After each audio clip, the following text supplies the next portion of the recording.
Welcome, kings and queens, to another episode of Unapologetic, your number one podcast. This is the show where kings and queens tell their legacies and on. So get ready for the gems to drop and pull up to the table because we're ready. What up, everybody? It's your favorite host, Melly Mel, right here on your number one podcast, Unapologetic. Uh, Shoot, I know everybody been making comments like, Mel, man, you need to take a break. For what? Why are we taking breaks for? I take a break when I go to bed with my wife. That's when my break comes in. But I want to say thank you all, man, for the shout outs, for the gifts y'all been sending. Tons of subscribers on social media. Man, I was shocked to see that this weekend, man. All love, baby. I really, really appreciate it right here at Unapologetic Fam. But today, man, I have my brother's back on the show. If y'all do remember, I know y'all been following me for 4.5 years. Man, I want to say this king was one of the very first big names that we ever conversated with on the show, the beginning of Unapologetic. And after that, ever since then, man, I got to give you your props, bro. I think you set the tone for what started with us in the beginning, man, from the Life Jennings and Sean Milley, collaboration we did to our very first working with the military. Like we literally had a federal contract, y'all. So it's like, man, it just been one beautiful thing after another. So just from from the opportunity that you gave me, bro, I gotta give you your hands, brother. I appreciate it, man. 100. Ah, man, it's mutual, bro. You build a platform, they will come. So, man, congratulations to you and everything that you've been doing over these last, 4.5 years. Yeah, Oh I think I man. came on sometime in 2021. So, Yeah, yeah, yeah, it's yeah. been a minute. Yeah, man. So and everything's been, of course, everybody been paying attention to what's going on around the world, up and down, through the middle and over around again. But Mhm.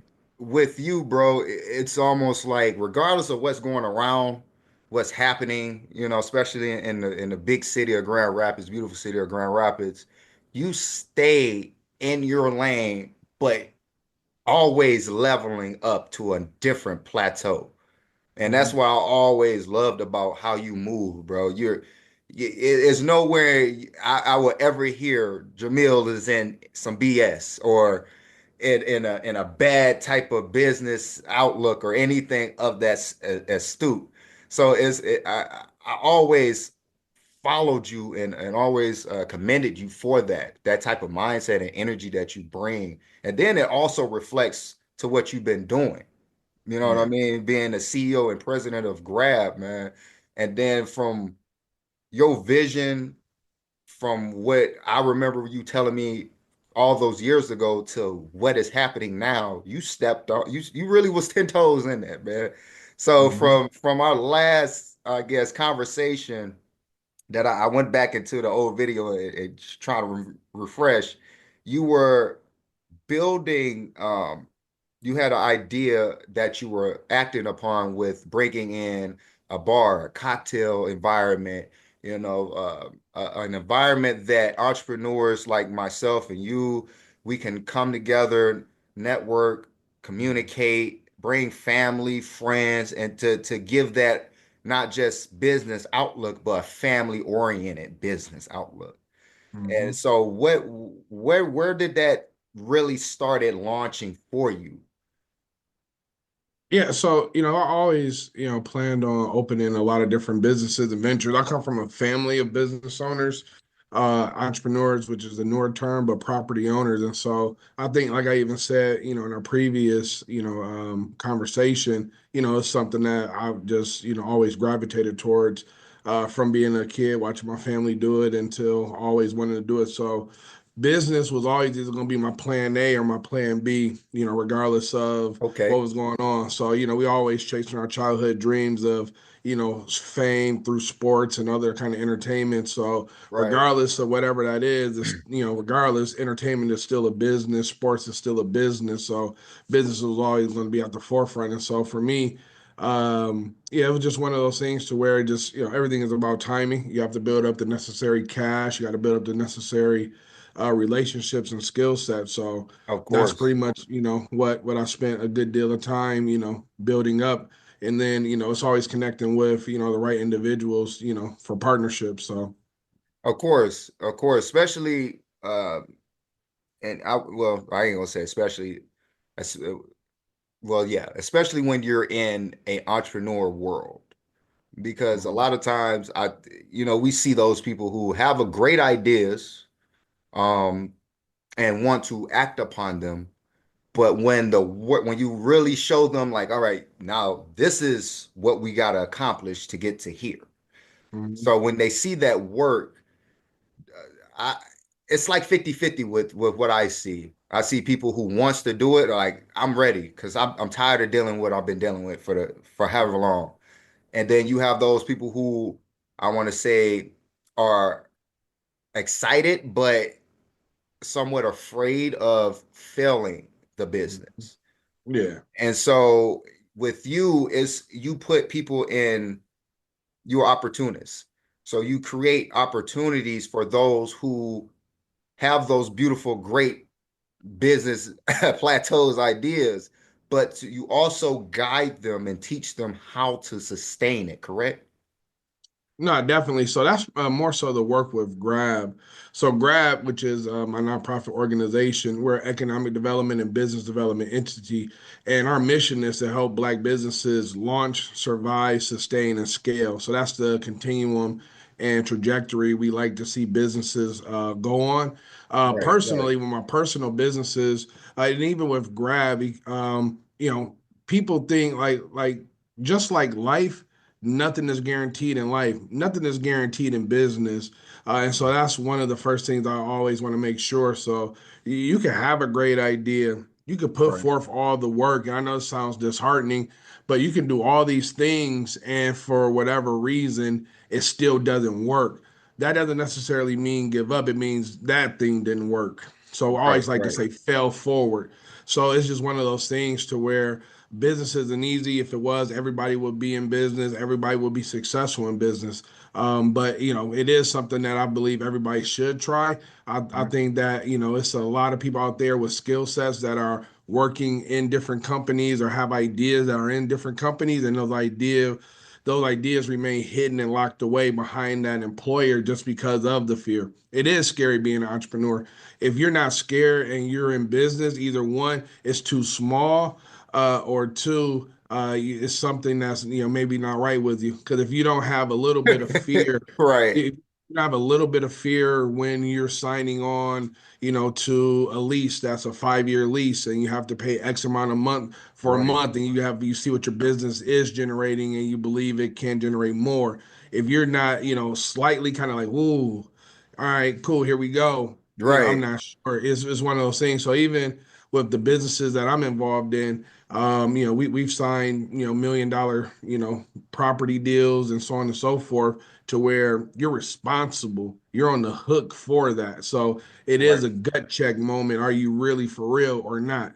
So that's one of those things to where I just tell people you just got to do it afraid, but definitely make the risk minimum as possible. So look to mitigate as much risk as possible. So that's either doing more research, that's saving more money, because mm, businesses don't fail, they just run out of money. That's really the exactly, truth. Because if you had unlimited amount of money, regardless if you were making money, you'll still continue because you believe that one day it's going to pay off. exactly, Um, so businesses just run out of money; they really don't fail. So that's pretty much what we work on, how we assist businesses, but then also personally, that's what I kind of do is just really look at the different businesses that I'm involved in and just really do a risk assessment. Look at the opportunity, see can I leverage all of everything that I have, cash, relationships, know-how, skill, expertise, the moment. Because sometimes, yeah, businesses are only meant to survive for the moment. Sometimes we hold on to a business longer than we should. That's just like right now in 2024, heading into 2025. If I would be like, you know what, I'm gonna start making masks again. that was only during the COVID era that if you were making Exactly. masks, you Yeah, can, sell them to any and everybody. And people like right now, if you were to like pop up with an online store trying to sell masks, people aren't wearing masks like they were back then. So that was a business that only was around for the moment, exactly. unless you built it up and scaled it up to the point to where you're just a regular everyday PPE supplier. But if it's just you on a side hustle type of thing, that side hustle moment, came and went. Oh, yeah, for sure. That's a great example, man, because I think a lot of people get confused with uh instant something instantaneous to something that has to be built through time. Mhm. So, and that was a perfect example that you put it. But you separated Grab from your business. And I did my research, bro. Like I remember, and I remember going to one of the conferences, and this gentleman who was doing this construction business, um, me and him had a great choice of words. I can't remember his name off the top of my head, but uh, he gave me some great pointers on how to gain um, leverage within the meetings that I was getting into. And so, and in that, it was almost like I was talking to you because he Mhm. pretty much regurgitated what you have taught me yourself, but put it in a different format. And Mhm. so when he was telling me this, it's almost like you were speaking about what was happening then for the future, and all of a sudden it actually came into fruition as you spoke it, bro. That is crazy to me because you being a part of our construction, if I want to, if that's the proper Yeah, name. I Okay, yeah, our construction. So before break that down to me. Like what type of footprint do you have within that? Yeah, so Isle Construction, so we're a general contractor, a CM, construction management firm. So pretty Oh much wow. we Okay. provide professional services. So we help owners of buildings or projects build what they are looking to build. So whether that's a restaurant, whether that's apartment building, whether that's anything commercial. So we don't do anything that's residential as far as Okay. like single Okay. family homes. It's only commercial that we work with. And so with IO, IO's been around about 2 years now. And so with Yeah. IO, I always knew I wanted to get into either development Mm. or a real estate development or construction. And so the short story of that is a person that I met who's now a good friend of mine about a little bit almost about 10 years, maybe a little bit over 10 years ago. I pretty much let them know that this is where I'm looking to go. And the person had their own construction management company. And so I joined that board. So I was on the board. So it was, one of those things I say, as a business owner, you have to continuously put yourself in positions to learn. And so Mm. me joining this advisory board, pretty early in this construction company's journey allowed me to kind of see firsthand how business was conducted, looking at different blueprints and things like that. And so it really gave me kind of a crash course in the Okay. construction Okay. industry, with the Man. goal of eventually opening up, my own construction firm. So this was Right. like 2014. I opened up my construction Okay. firm 2022. So some people think Wow. everything is like immediately. No, it's you definitely have to. It's I believe in right time and right place. And so Mm. me being on that board for about 5 years, then COVID happened. I had other businesses that was going on and we were building at that time. So I put all my effort and energy into opening that business. And then with the goal of once that business opened, launching the construction management company, which is IO Construction. And so sometimes people get an idea and they just want to jump on it and start it like right now without doing the proper research and the due diligence and learning what needs to be learned for you to be good Right. to Right. then build it to be great. So I don't believe in doing anything mediocre. I don't believe in just doing anything that's like half cocked or anything that's like kind of half stepping. So I'm gonna take my time. I'm gonna learn as much as possible. I'm gonna surround myself with people who know more than me in the space because I don't believe there's anything as a dumb question. The only thing that's dumb is for you to remain there or stuck trying to figure it out on your own instead of asking Ooh, somebody. that So is a that's gem.